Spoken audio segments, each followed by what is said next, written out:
Quer saber tudo de maneira rápida e simples sobre o tema geografia urbana, essencial para sua provinha e para os seus vestibulares? Então, se liga aí no vídeo.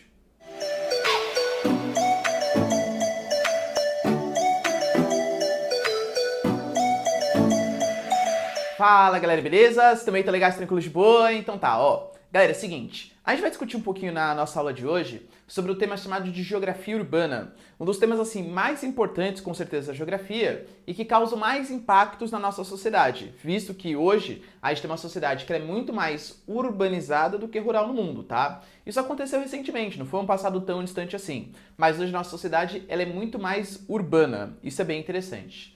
Mas antes disso, galera, se você quer saber sobre isso e muito mais, sobre atualidades, aulas de geografia, enfim, tudo para se manter sempre bem atualizado, ser aprovado no vestibular e mandar bem na sua provinha, já se inscreve no canal, que isso é super importante, tá? Não vou continuar aula se você não se inscreveu, tá? Deixa seu like e compartilha esse vídeo, belezinha? Então tá. Galera, é o seguinte, antes de a gente entender propriamente, né, a matéria geografia urbana, que tem uma série de nuances, essa aula vai ser como se fosse uma aula de conceitos básicos, que eu vou passar para vocês o que é um município, o que é uma região metropolitana, o que é uma metrópole, o que é uma macrometrópole, dentre outras coisas. O primeiro conceito super importante para a gente entender geografia urbana é a gente entender o que é a urba, né? Urbana, urbis. Da onde que vem isso aí? O que seria um espaço urbano? Eu diria para vocês, se vocês estivessem aqui comigo, vocês falam assim, professor, já sei, um espaço urbano, ele tem asfalto, enquanto o espaço rural não tem. O espaço urbano tem prédio, o espaço rural não. O espaço urbano, sei lá, um monte de coisas que descreveria a paisagem dessas regiões. Mas que não necessariamente, primeiro que isso não é nem verdade mais, tá? Você pega vários espaços rurais que tem asfalto, não tem nenhum problema. Mas isso, além de não ser verdade, vocês não estão falando para mim o que é um espaço urbano. Vocês estão me definindo as características, a paisagem de um espaço urbano. A melhor definição que existe para um espaço urbano é um espaço de intensos fluxos. Essa palavrinha é super importante dentro da geografia urbana. Por quê? Porque um espaço urbano, ele é dinâmico, ele é rápido, ele tem movimentações. Isso é a principal característica de um espaço urbano. Os intensos fluxos de pessoas. Por exemplo, nas cidades, as pessoas se locomovem muito mais do que no espaço urbano. Vou dar um exemplo para vocês. Campanhas de vacinação. Em áreas rurais, geralmente o cara ele mora no espaço e ele trabalha naquele mesmo espaço. Fazer campanha de vacinação é muito mais difícil, porque você tem que convencer o cara a sair da sua propriedade para um posto de saúde ou coisa que valha. Ou então fazer a campanha de vacinação chegar até a fazenda das pessoas, chegar até o local de trabalho das pessoas. Já na cidade é mais diferente, as pessoas se movimentam mais. Então, por exemplo, eu vou dar um exemplo para vocês. Eu moro no município de São Paulo. Eu moro na zona sul do município de São Paulo. Mas eu trabalho, por exemplo, no município de São Caetano. Eu trabalho, por exemplo, na zona leste. Eu trabalho na região central. Eu vou para a zona norte, zona oeste. Galera, tem dia que eu me locomovo por 3 espaços diferentes, 4 espaços diferentes, no mesmo dia. Eu estou me movimentando intensamente. E aí é muito mais fácil fazer, por exemplo, uma campanha de vacinação. Por quê? Porque no meio do caminho vai ter um postinho de saúde. Eu passo, tá, beleza, faço a vacinação, muito mais fácil. Ou seja, as pessoas circulam muito mais no espaço urbano. As informações, elas circulam de maneira muito mais eficiente. Geralmente no espaço urbano você tem, por exemplo, uma série de comércios, você tem uma série de atividades econômicas, os meios de comunicação são muito mais eficientes, conseguem se comunicar melhor as pessoas. Os serviços, eles são muito mais intensos, existe muito mais variedade de serviços que você pode fazer e a circulação de mercadorias. Aliás, até por isso que vocês devem ter pensado, a primeira coisa, né? Professor, qual que é a diferença de espaço urbano e espaço rural? Espaço urbano é asfaltado. Por que asfaltado? Porque para circular as pessoas de maneira eficiente e para circular as mercadorias de maneira eficiente, é bom que tenha asfalto. Já pararam para pensar? Só rapidinho. O paralelepípedo, por exemplo, ele é muito melhor para a questão natural da cidade, porque no paralelepípedo existem aqueles pedacinhos que a água infiltra e isso ameniza o problema das enchentes. Por que a gente não usa só paralelepípedo então? Que é muito mais resistente, é mais barato, tem a questão do solo que absorve a água, menos favorável às enchentes. De verdade, porque é mais difícil para a circulação de carros, para a circulação de pessoas, que é o que garante um espaço urbano. Ou seja, para o capitalismo, por que hoje o espaço urbano ele aumenta tanto assim no mundo? Porque para o capitalismo conseguir se consolidar, conseguir se promover, é muito melhor no espaço urbano, onde a reprodução do capital ela se dá de maneira muito mais eficiente do que no espaço rural. O espaço urbano, a circulação é mais intensa, os fluxos eles são muito mais intensos, tá bom? E aí eu coloco para vocês, né? Um exemplo disso seria, por exemplo, um município. Galera, muito cuidado com as definições aqui, tá? Município, o que seria isso aqui? Vou até colocar uma definiçãozinha.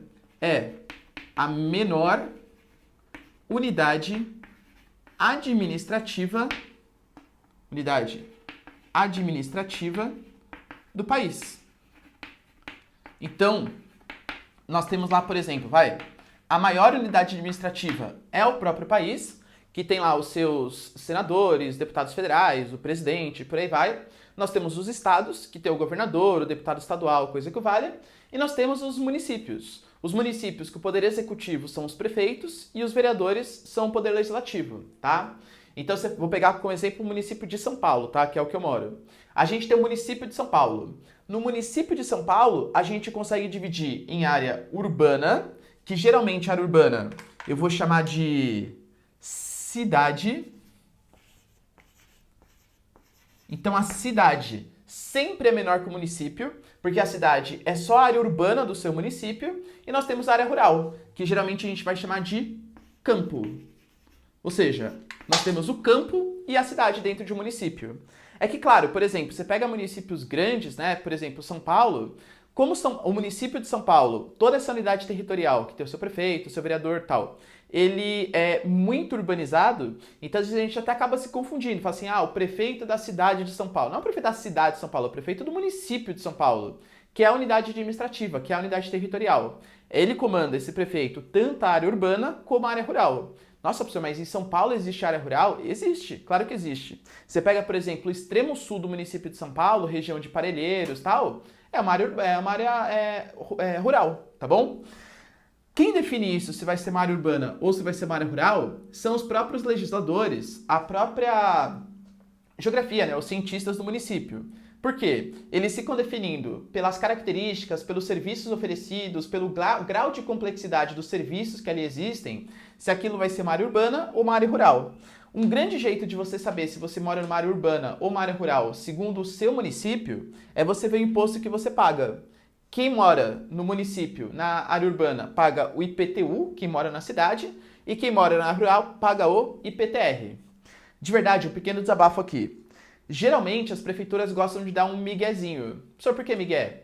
Porque existem algumas áreas que claramente não tem esse intenso fluxo de pessoas tal, e deveria ser considerado uma área rural. Só que sendo considerado uma área rural, vai pagar o IPTR. E, em geral, o IPTR é mais barato que o IPTU. Então, as prefeituras alegam, né, que existe mais área urbana do que área rural, só para dar aquele miguezinho e cobrar mais impostos da população. Infelizmente, é verdade. Tá bom? Galera, tendo ficado clara essa diferença, tira um print para mim que isso aqui é super importante.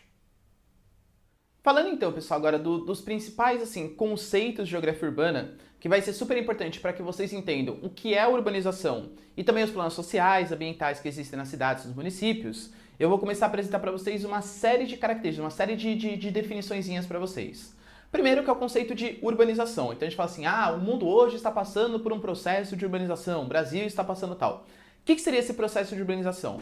É quando nós temos a população urbana, ou seja, as pessoas que moram nas cidades, crescendo em ritmo mais acelerado que a população rural. Entendam, não estou falando que a população rural está diminuindo. Pode ser que ela esteja aumentando, não tem nenhum problema. A questão é que a população urbana cresce num ritmo mais acelerado que a população rural. Geralmente, quando eu peço para vocês o porquê, o motivo disso está acontecendo, vocês me respondem isso aqui, professor, sabe o que acontece? É que nós temos o motivo 1 aqui, o chamado êxodo rural. Então a gente está tendo campo hoje cada vez mais mecanizado, o aumento da concentração fundiária, a mecanização do campo, que faz com que as pessoas percam seus empregos e vão para a cidade em busca de melhores oportunidades. Ou então, por exemplo, o cara que está saindo do campo para trabalhar numa indústria, numa empresa, tal, essas coisas. É verdade isso acontece? Galera, de verdade, claro que é. Esse processo de êxodo rural aqui no Brasil, ele começou principalmente após a década de 30, com Getúlio Vargas ascendendo ao poder. É quando o Brasil ele efetivamente começa o seu processo de urbanização. Só que esse segundo motivo também é importante, tá? Qual, professor? Em geral, não dá para ser 100%, claro, mas em geral, quando as pessoas saem do campo e elas começam a migrar em direção às cidades, há uma tendência de queda da mortalidade. Entendi. O Ricardo falou que as cidades elas são muito boas. Então vai ter melhor acesso à saúde, melhor acesso à medicina preventiva, curativa, saneamento. Não falei isso. As cidades, aliás, têm uma série de carências nesse quesito. Mas o que eu tô falando é, a cidade, em geral, tem mais desses serviços sendo oferecidos do que o campo. Então a gente vai ter mais pessoas vindo para a cidade e saindo do campo, já é o primeiro motivo, e as pessoas que moram na cidade têm mais acesso. E isso vai levar a uma queda da mortalidade, percebe? Esses dois fatores fazem com que hoje o mundo seja mais urbano do que seja rural, tá bom? Isso é o processo de urbanização, típico de todas. Todas as regiões do mundo hoje passam por um processo de urbanização. Alguns países mais subdesenvolvidos ainda estão um pouco mais atrasados nisso, claro, né? Mas continua se urbanizando, tá? Outro ponto importante, isso aqui eu falei para vocês na primeira lousa, mas acho importante ressaltar de novo aqui com vocês. O município é uma unidade administrativa, então é um conceito muito utilizado por políticos, tal, para fazer eleições, tal. A cidade é só a parte urbana desse município. Então, por exemplo, vou dar um exemplo pessoal meu, tá? Eu tinha minha avó falecida já, né, tadinha, tal, Deus a tenha, essas coisas. Mas a minha avó, quando era pequena, falou assim, ô Rick, me chama de Rick, né? Ô Rick, eu vou lá na cidade fazer umas compras. Daí eu pensava, pô, vai na cidade? Ela já tá na cidade. Não sabia, né, a diferença de município e cidade e tal. Assim, nossa, mas ela vai na cidade? Ela já não tá na cidade de São Paulo? Por que ela tá falando que vai na cidade? Geralmente as pessoas mais velhas, aqui na grande metrópole, né? Ou pessoas que moram em municípios menores, que efetivamente tem uma diferenciação, o que é parte urbana e o que é parte rural.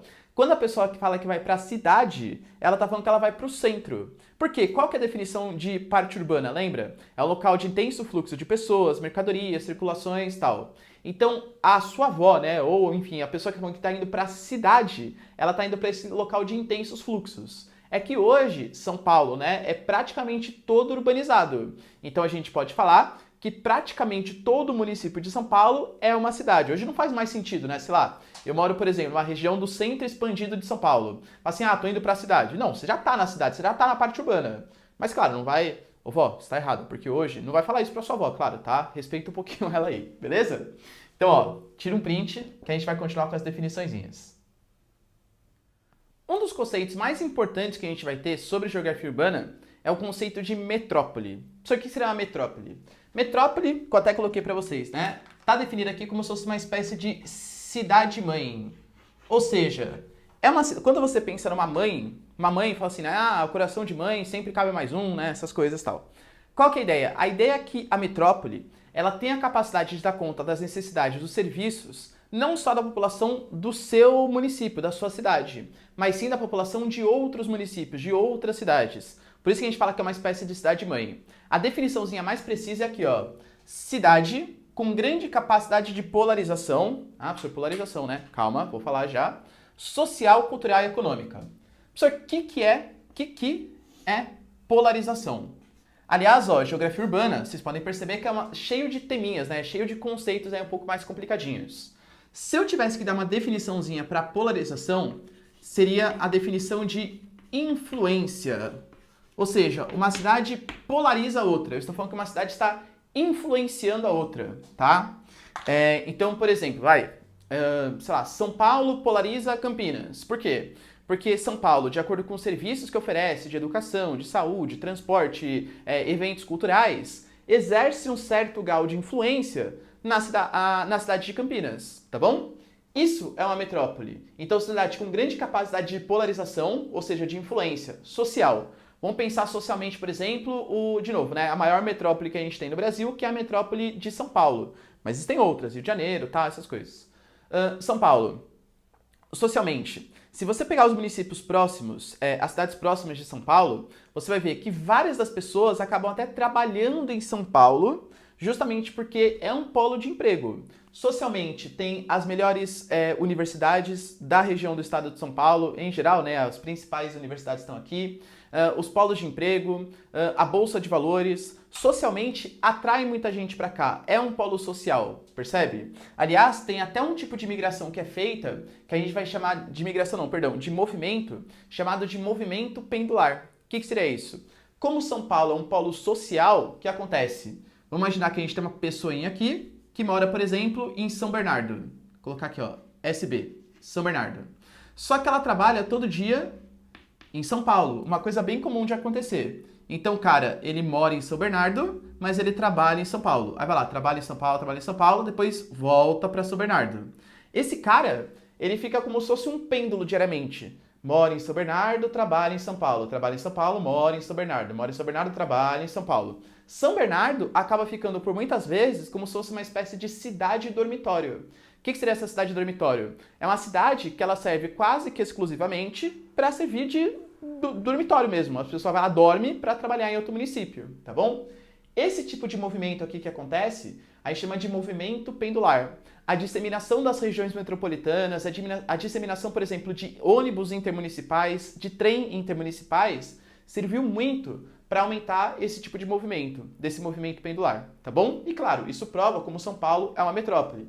Metrópole cultural, no sentido que, por exemplo, os principais museus do Brasil, em geral, estão concentrados no Rio de Janeiro e em São Paulo. Os eventos, Copa do Mundo, a abertura foi em São Paulo, o fechamento foi no Maracanã, no Rio de Janeiro. As Olimpíadas, no Rio de Janeiro. Enfim, galera, museus, eventos esportivos, shows que vêm, né? Geralmente os shows. Tem uma apresentação em São Paulo, outra no Rio de Janeiro e depois outras metrópoles. Percebe? É uma polarização cultural super importante.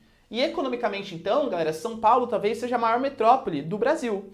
Porque, economicamente, a Bolsa de Valores brasileira está aqui, as principais sedes de bancos, de montadoras, a parte de gestão das empresas fica localizado na metrópole paulistana.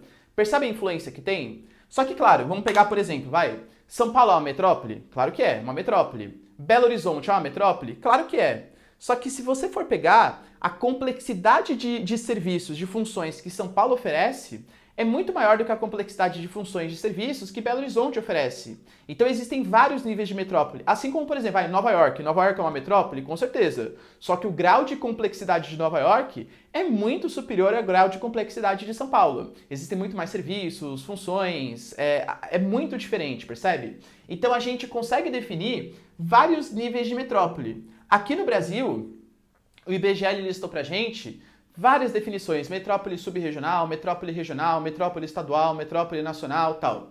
Obviamente não precisa ficar decorando todos, tá? Ah, professor, mas eu quero. Então vai lá no site do IBGE e coloca assim, ó, hierarquia urbana. Você vai ver todas as classificações que existem da rede urbana do Brasil, tá? Metrópole nacional são aquelas cidades que a complexidade de funções polariza não só o seu estado, mas polariza o Brasil inteiro. Em geral, as principais metrópoles nacionais são as capitais dos estados. Então, Belo Horizonte, Salvador, Recife, por aí vai, tá? Existem outras metrópoles também que são nacionais e não são capitais. Por exemplo, São José dos Campos. São José dos Campos, por ter o ITA, por ter a Embraer, acaba polarizando o Brasil inteiro. Campinas, que é um tecnopolo, também acaba sendo uma metrópole nacional, tá? Metrópole global seriam aquelas cidades que têm capacidade de polarização, não só dentro do seu próprio território, como no mundo inteiro. Aqui no Brasil só nós temos duas metrópoles globais, que é São Paulo e Rio de Janeiro. São as duas metrópoles que as decisões influenciam no mundo inteiro, tá? Claro, que nem eu falei pra vocês, mesmo dentre as metrópoles globais, existem hierarquias. Você pega metrópoles globais de nível alfa, por exemplo, que é uma metrópole global estilo Nova York, e existem metrópoles globais de nível beta, às vezes até nível gama, que é de acordo com o grau de complexidade. São Paulo, por exemplo, é um nível beta, porque as funções elas são muito menos complexas do que em Nova York, tá bom? Eu dei um exemplo aqui para vocês entenderem o que eu tô falando, ó. Imagina que eu moro, por exemplo, num município chamado de Garça. Ah, professor, que legal, né? Onde fica isso aí? Garça é um município pequenininho, localizado no oeste paulista. Aí imagina que eu fico doente em Garça. Quem mora em municípios pequenos, até 20 mil, 30 mil habitantes, sabe que às vezes dificilmente você vai ter um hospital na sua cidade. Às vezes tem um posto de saúde, mas o hospital mesmo não tem. Aí imagina que a pessoa ficou doente em Garça, por exemplo. Ah, fui lá no posto de saúde e falou assim, ixi, ó, você tá ferrado, hein? Melhor você ir para um hospital mesmo, porque aqui a gente não consegue oferecer o serviço que você precisa. O que essa pessoa vai fazer? Essa pessoa vai buscar uma metrópole mais complexa, que ofereça um serviço mais complexo do que a dele. Aí, por exemplo, a cidade maiorzinha que tem próximo de Garça é a cidade de Marília, que aí sim tem funções um pouco mais complexas. Tem um hospital bem desenvolvido, tem, por exemplo, faculdade de medicina, tal, essas coisas. Aí fez os exames. Vixe, ó, seu caso é grave, hein? A gente não consegue te tratar aqui em Marília. O que o cara vai fazer? Ele vai procurar uma metrópole com um grau de complexidade ainda maior. E aí ele vai, por exemplo, buscar a sua salvação em São Paulo. For lá em São Paulo. Ixi, ó, seu caso é grave. Cara, ferrou, tá? A não ser que o cara vá procurar, por exemplo, uma metrópole com um grau de complexidade maior ainda. Lá no exterior, uma cidade que serve exclusivamente para determinado feito, ferrou, tá? Porque ele já chegou no topo da hierarquia urbana. Vocês estão percebendo, galera, que todas essas cidades, elas têm funções diferentes, graus de complexidade diferentes, e elas se relacionam. Essa relação que existe entre as cidades é o que a gente vai chamar de rede urbana. Quando a gente fala em geografia em rede, tem que vir na cabeça de vocês a palavrinha conexão. Ou seja, a conexão que existe entre as cidades. Garça tem uma relação com Marília, que tem uma relação com São Paulo. E tudo isso é definido pela chamada hierarquia urbana. Ou seja, colocando para vocês que existem algumas cidades que estão no topo por conta da complexidade dos serviços e algumas cidades que estão mais lá na rabeirinha, tá bom? Isso fica bem nítido quando você compara, por exemplo, o modo de vida que existe em São Paulo com o modo de vida que existe em cidades próximas mesmo, tá? Você pega, por exemplo, uma cidade que é média, mas uma cidade assim, pegar Jundiaí, por exemplo, próximo de São Paulo. Jundiaí é uma cidade que tem serviços até que bastante complexos. Tenta procurar, por exemplo, durante a semana, algum restaurante ou coisa que o valha aberto depois das 6 horas. Não tem. Juro, galera, não tem, tá? É que quem mora em São Paulo tá tão acostumado a uma vida dinâmica, São Paulo não para, tá? Essas coisas, até causa uma doença mental, essas coisas, mas isso é papo para uma outra aula, um outro momento. Que quando a gente vai numa cidade normal, quem mora em São Paulo, uma cidade no topo da hierarquia urbana, acaba estranhando. Poxa, mas por que eu vou num restaurante e as pessoas demoram para entregar, né? Nossa, demora meia hora para chegar um alimento? Porque aqui, galera, demora, 5 minutos e você já tá reclamando já. Por que tá demorando? Parece que tá sempre apressado, né? A coisa é muito dinâmica. O espaço urbano, como ele tá no topo da hierarquia urbana, as coisas são muito mais dinâmicas, muito mais avançadas. O que não é a realidade de outras cidades que estão mais abaixo na hierarquia urbana. E perceba que eu estou falando para vocês, essa questão da hierarquia urbana, não estou colocando nenhum juízo de valor. Ah, então São Paulo é melhor do que Garça. Imagina, tem muita gente, galera, que prefere morar em Garça, porque é uma cidade mais calma, uma cidade mais tranquila, que você consegue viver de verdade, mas tem pessoas que não conseguem abandonar esse vício que é morar em São Paulo, das coisas estarem sempre abertas, tudo tá aberto a hora que você precisa, você está com fome no meio da madrugada, você vai lá, pede no iFood, o negócio vem, tem Uber o dia inteiro. Esses serviços não são oferecidos em cidades com uma hierarquia urbana menos desenvolvida. Tudo bem, galera? Beleza? Tira o print aqui, ó, que isso aqui é super importante. Outros 2 conceitos, cara, que vocês têm que saber que são bem relevantes é o conceito de cidade global e megacidade. Vestibular, ó, ou a sua provinha, né, do ensino médio, elas amam falar sobre esses assuntos e comparar, né, o que é uma megacidade com uma cidade global. Uma cidade global, ela nada mais é do que um sinônimo do que a gente já viu na lousa passada, que é um sinônimo de metrópole global. Ah, professor, que legal, né? O que é metrópole global? Não entendi nada. Metrópole é cidade com grande capacidade de polarização, ou seja, de influência. Ou seja, uma metrópole global ou uma cidade global é aquela cidade que tem capacidade de polarização no mundo inteiro. Ou seja, o mundo inteiro se polariza pelas decisões que essa cidade toma. No Brasil nós temos 2, né? A cidade global de São Paulo e a cidade global do Rio de Janeiro. Lembrando, que nem eu falei para vocês na lousa passada, nós temos vários níveis de cidade global. Cidade global de nível alfa, que é a mais complexa de todas, nível beta e nível gama, que é a menos complexa de todas, tá bom? Vocês acham que cidades globais geralmente estão concentradas em países desenvolvidos ou subdesenvolvidos? Cara, com toda certeza, acho que é bem nítido, tá? É bem fácil responder isso. Países desenvolvidos. Por quê, professor? Porque em países desenvolvidos, a gente sabe que a economia é muito mais dinâmica, é muito mais urbanizado. E, em geral, a gente pode falar que em países desenvolvidos, a urbanização ela foi mais gradual. Como assim? Geralmente os países desenvolvidos, a exemplo dos países europeus, Estados Unidos, eles demoraram para conseguir se urbanizar, às vezes 1 século, para passar pelo processo de urbanização. Então a gente teve, por exemplo, Estados Unidos. Quando começou o processo de urbanização, as pessoas elas começaram a se locomover para várias cidades diferentes. Estados Unidos se urbanizando, quer ir para uma grande cidade. Você pode escolher, por exemplo, a costa nordeste. Boston, Nova York, Detroit, Washington, Pittsburgh. Se você quiser, você pode ir para o noroeste, para Seattle. Se você quiser, você pode ir para a costa oeste, São Francisco, San Diego, toda aquela região da Califórnia, né, bem desenvolvida. Se você quiser, você pode ir para o sudeste. Você pode ir para Miami, por exemplo, na península da Flórida, percebe? Então, nos Estados Unidos, quando você está procurando uma grande cidade, o processo de urbanização aconteceu, foi um processo de urbanização mais gradual, mais lento, ele foi bem mais planejado e bem mais desconcentrado. Então, várias cidades elas foram crescendo ao mesmo tempo. Então, existem vários polos de atração de pessoas, várias cidades com grau de complexidade bastante interessante. Ao contrário... Ah, entendi. O Ricardo falou, então, que não existe cidade global em país subdesenvolvido. Não falei isso. Existem sim, claro que existe. São Paulo, por exemplo, é uma cidade global. Buenos Aires é uma cidade global. Lima, no Peru, é uma cidade global. Só que, geralmente, esses países subdesenvolvidos ou países emergentes têm uma, duas, no máximo, cidades globais. Por quê? Porque em país subdesenvolvido, o mais típico é a presença de megacidade. Percebam que cidade global é uma análise qualitativa. Então a gente mede a qualidade da cidade, a quantidade de serviços que oferece. Já a megacidade é uma análise quantitativa, ou seja, basta você ter mais de 10 milhões de habitantes que a gente já vai considerar que determinada cidade é uma cidade global. Uma megacidade.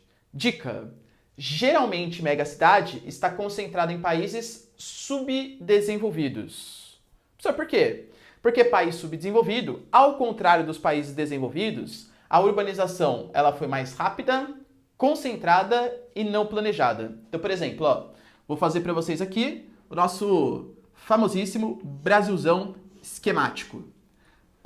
Isso aqui é o Brasil? Tá? Esquemático. Quando a gente teve o início do processo de urbanização no Brasil, como que foi? Getúlio Vargas assumiu o poder, beleza. Quer acabar com essa república do café com leite, a gente só exporta café e tal.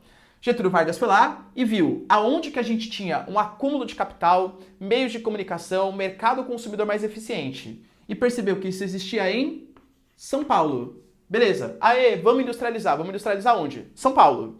E aí, todo mundo migrou para essa região.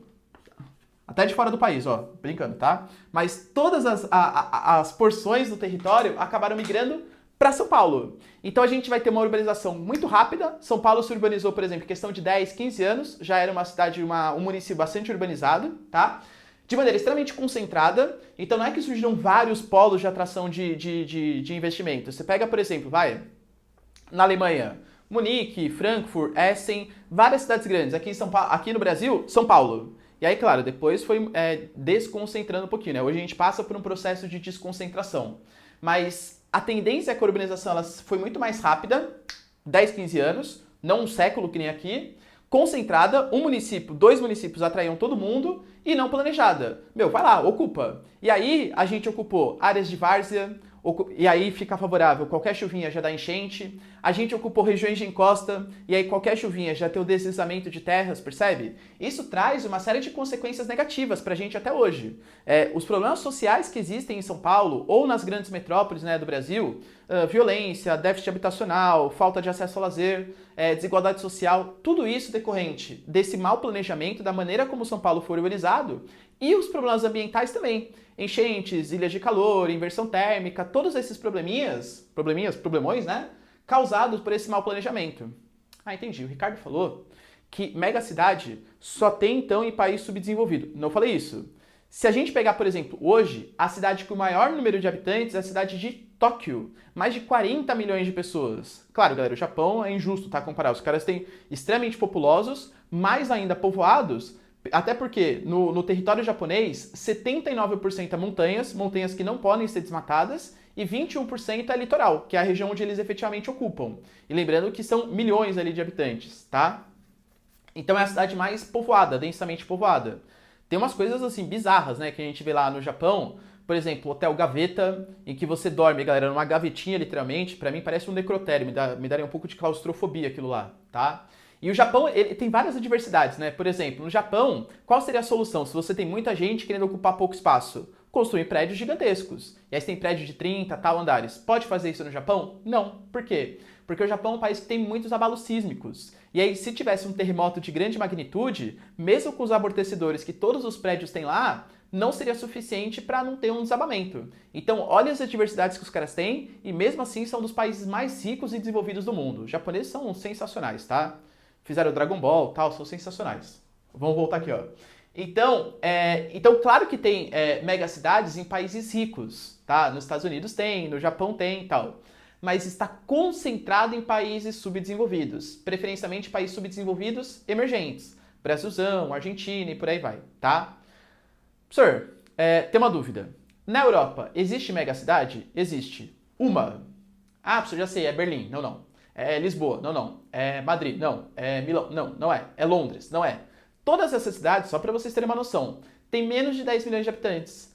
A única megacidade, a única cidade com mais de 10 milhões de habitantes que existe na Europa é Moscou.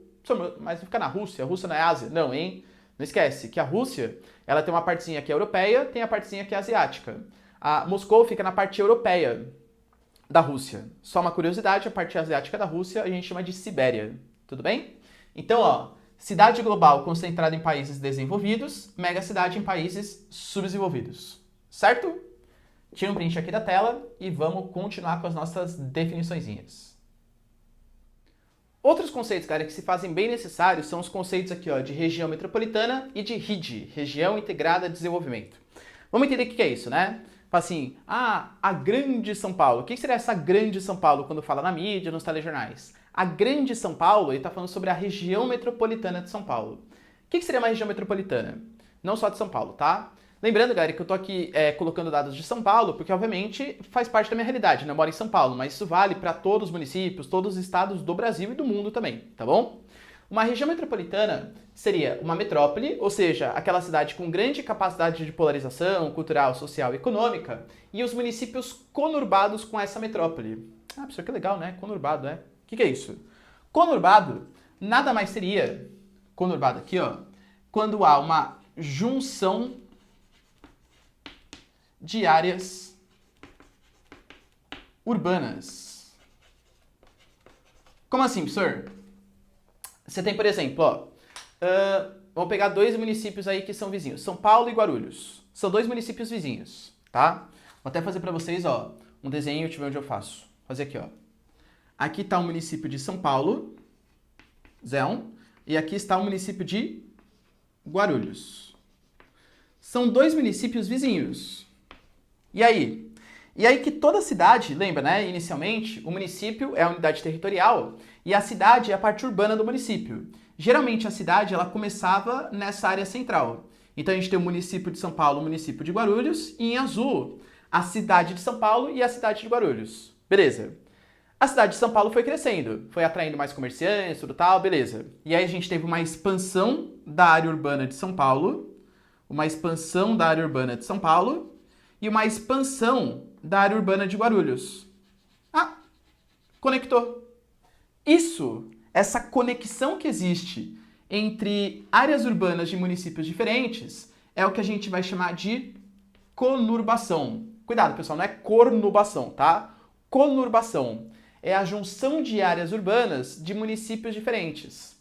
Então, por exemplo, ó, vou dar um exemplo. Eu moro em São Paulo, município de São Paulo, e trabalho no município de São Caetano. De verdade, se não tivesse uma plaquinha falando limite de município São Paulo e São Caetano, eu não saberia que eu saí de município. Por quê? Porque é a mesma mancha urbana, é a mesma área urbana, não parece que eu mudei de município. Na verdade parece um pouquinho, porque São Caetano tem um pouquinho mais de semáforo, um pouquinho mais de radares, gostam de multar um pouquinho mais, tá? Mas assim, de traços mesmo, não existe grande diferença. É o mesmo espaço urbano. São Paulo é conurbado com Guarulhos, São Paulo é conurbado com São Caetano, com São Bernardo, com Santo André, com Diadema, com Cotia. São vários municípios que têm o mesmo espaço urbano que São Paulo. E aí o que acontece? Esse metrópole, mais os municípios conurbados com essa metrópole, vão formar uma região metropolitana. Ah, professor, conurbou já é? Não. Região metropolitana é um conceito também bastante político, muito mais do que qualitativo, é um conceito político. Por quê? Porque para ser criada uma região metropolitana, tem que ter necessário autorização do governo estadual. Então, o governo estadual do seu estado, ele vai lá e fala assim, nossa, aqui está formando uma aglomeração urbana interessante. E convenhamos, nessa aglomeração urbana vai ter a tendência, né, que tenham várias empresas, trabalhadores, serviços, enfim, uma complexidade econômica bastante interessante. Então o que o governo estadual ele faz? Ele cria uma região metropolitana ali. É uma criação do governo estadual. Por quê, professor? Porque quando você cria uma região metropolitana, você está admitindo que aquela região, por ter uma concentração de pessoas, um fluxo, espaço urbano, um fluxo bastante intenso, ele precisa de mais verbas e investimentos. Verbas e investimentos que vão vir da onde? Do governo estadual. Então, por exemplo, ó, vou citar para vocês. Região metropolitana de São Paulo. Existe um caos no trânsito em São Paulo, problema social urbano decorrente, né, da megacidade, tudo tal. Beleza. Só que existia um caos muito pior ainda quando a gente não tinha um negocinho chamado de rodoanel. Por quê? Porque imaginar, por exemplo, Vou colocar para vocês no mapinha. Eu quero sair, por exemplo, de São Caetano e quero ir para Cotia.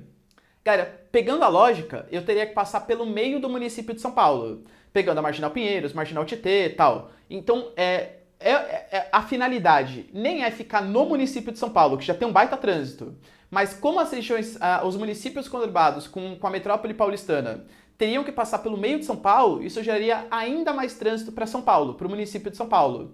Então o que o governo estadual definiu? Bom, eu preciso solucionar esse problema. Não é justo o município de São Paulo dar conta disso, porque os outros municípios se beneficiariam disso também. Então o que acontece? Ao invés de ficar a cargo do município de São Caetano, do município de São Paulo, do município de Cotia, fica a cargo do governo estadual. E aí o governo estadual, ele pega ali os seus geógrafos, né, os seus planejadores, e eles definem um rodoanel, que é como se fosse um círculo, um anel que vai tanger, que vai fazer com que as pessoas que se locomovam pela região metropolitana de São Paulo não precisem passar pelo centro de São Paulo, que também é o centro geométrico quase da região metropolitana, não causando mais caos ainda no trânsito, percebe? É uma baita vantagem isso, tá bom? Só que não seria justo o município arcar com esses custos. Claro que assim, eu tô sendo bem bonzinho, né?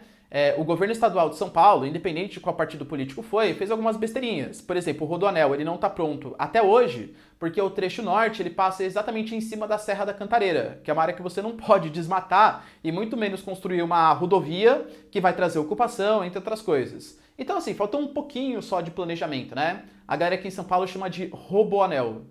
Piadoca aí, tá? O Roboanel, tá bom? Mas enfim, é política, né? Essas besteiras que acontecem, tá bom? Então, ó, a região metropolitana de São Paulo, que conta com 39 municípios, ela foi a primeira região metropolitana a ser criada aqui no Brasil, em 1973. Depois disso, a gente tem várias outras. Inclusive, aqui em São Paulo, a gente tem a região metropolitana de São Paulo, a gente tem a região metropolitana da Baixada Santista, a região metropolitana de Campinas, a região metropolitana de São José dos Campos e a região metropolitana de Sorocaba. Lembrando que em todas essas regiões, quem faz investimentos ali, além dos municípios locais, é também o governo estadual. O governo estadual cria olhos especiais e quer investir mais naquelas regiões, tá bom? Só que tem um probleminha. Vamos imaginar, por exemplo, que essa conurbação ela aconteceu não em municípios de estados do mesmo estado, que nem aconteceu em São Paulo, mas sim aconteceu em municípios de estados diferentes. Não, professor, isso não pode acontecer. Pode sim. Vou dar um exemplo para vocês. Que a gente tem, por exemplo, a fruticultura irrigada lá na região do São Francisco. Nós temos duas cidades, galera, uma localizada em Pernambuco e outra localizada na Bahia, que são municípios que estão conurbados entre eles. E aí, quem vai ser o responsável por fazer esses investimentos? É o estado da Bahia ou é o estado de Pernambuco? Quando a gente tem conurbação de municípios, né, de cidades entre estados diferentes, para não ser ou a Bahia que vai fazer o investimento, ou Recife, ou Pernambuco que vai fazer o investimento, quem fica responsável por esses investimentos é o governo estadual. Ou seja, o RID, uma região integrada de desenvolvimento, é quando a gente tem uma região metropolitana que se forma entre diferentes estados, tá bom? Entre diferentes estados. Então, quem fica responsável não é o estado em si, é o governo federal. Fala assim, ó, aqui é super importante, aqui é uma área super legal, então eu vou fazer investimentos para desenvolver essa área. Para não dar briga entre estados, para saber quem investe mais, quem investe menos, é o governo federal que fica responsável por fazer esses investimentos. Certo? Belezinha? Então, ó, tira um print aí. Esse conceito aqui, utilizado assim de maneira extremamente errada pela mídia, tá? Então toma muito cuidado, que é o conceito de megalópole, ou megalópolis, né? A gente fala assim, a megalópole paulistana. Já me dá dor no ouvido já quando fala isso. Por quê? Porque o Brasil não tem uma megalópole. Não existe megalópole no Brasil, tá? O que seria, galera, uma megalópole? É quando a gente tem a conurbação, ou seja, a junção de manchas urbanas, tá? A exemplo, lembra de São Paulo, São Caetano e tal? Ou intensos fluxos, tá? Existe até uma liberdade para não estar exatamente conurbado, mas pelo menos tenha intensos fluxos de mercadorias, pessoas e tal, entre diferentes regiões metropolitanas. Não existe megalópole no Brasil, tá? Existe uma megalópole em formação, claro. A gente pega, por exemplo, a região metropolitana de São Paulo, da Baixada Santista, Campinas e Rio de Janeiro, a gente fala que ali é uma macrometrópole, que seria uma macrometrópole? É como se fosse uma megalópole em formação. Mas os fluxos, eles ainda não são tão intensos assim. Existe muita dificuldade de circulação. A gente pega até características naturais, né? Entre São Paulo e Rio de Janeiro, por exemplo, a Serra das Araras, uma serra difícil de passar. Como que vai ter intenso fluxo ali? A não ser que vá de avião, mas também não é tanta gente assim que pode ter esse intenso fluxo entre São Paulo e Rio de Janeiro. São Paulo e Santos a mesma coisa. Talvez os dois municípios, aliás, as duas regiões metropolitanas, que possam vir primeiro a formar uma megalópole, seja São Paulo e Campinas. E a gente vai ter a megalópole São Cam, ou Cam Paulo, não sei exatamente, tá? São Pinas, não sei como vai ficar exatamente. Porque geralmente megalópole, a gente coloca as junções de trechos das regiões metropolitanas. Por exemplo, eu coloquei aqui para vocês um paizinho, que obviamente, pela minha habilidade mapal, minha habilidade de desenhar mapas, a gente percebe que é ele, né? Os Estados Unidos. Nossa, professor, igualzinho. Eu sei, não precisa falar, tá? Nos Estados Unidos, por exemplo, a gente vai ter Boston, Nova York e Washington. Essas três regiões metropolitanas têm um intenso fluxo, um fluxo tão intenso que aqui a gente vai ter a formação de uma megalópole chamada de Boswash, ou Bosniwash, a megalópole nos Estados Unidos, localizada no litoral do Nordeste. Mais um pouquinho aqui para o interior dos Estados Unidos, a gente vai ter uma cidadezinha chamada de Pittsburgh. Precisa saber escrever, né? Importante. Pittsburgh. E uma outra cidadezinha chamada de Chicago.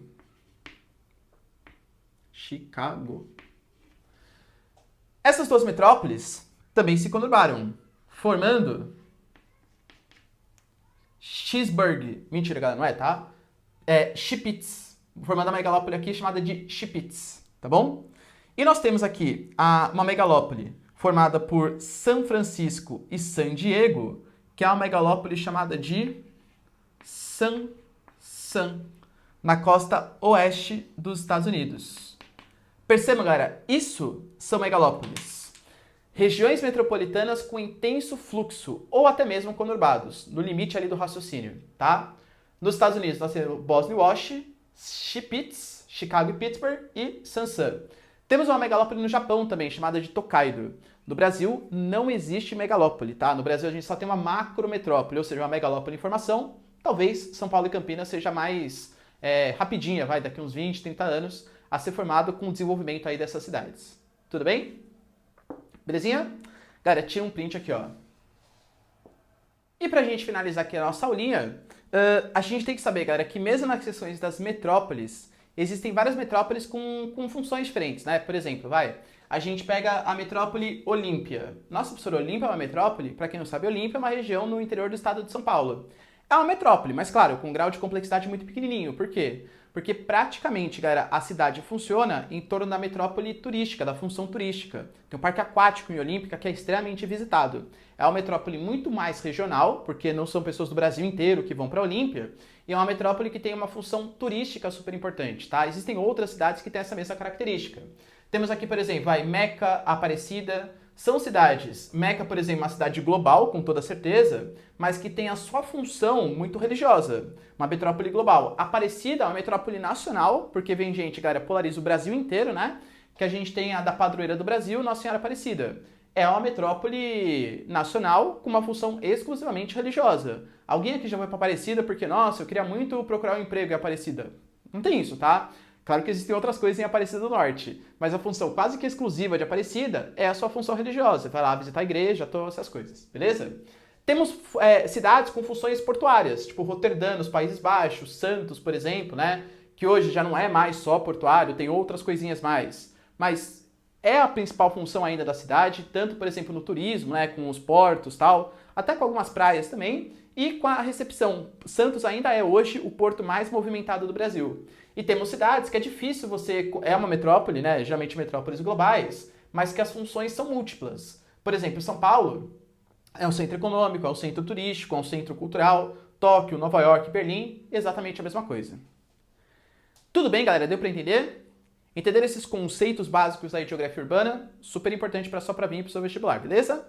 Se vocês curtiram, galera, não esquece de deixar seu like, se inscrever no canal, deixa nos comentários também, isso ajuda bastante a ganhar relevância e tal, e deixa um feedback, né? Quero saber se vocês gostaram ou não, belezinha? É isso aí, galera. Beijos, abraços e tchau!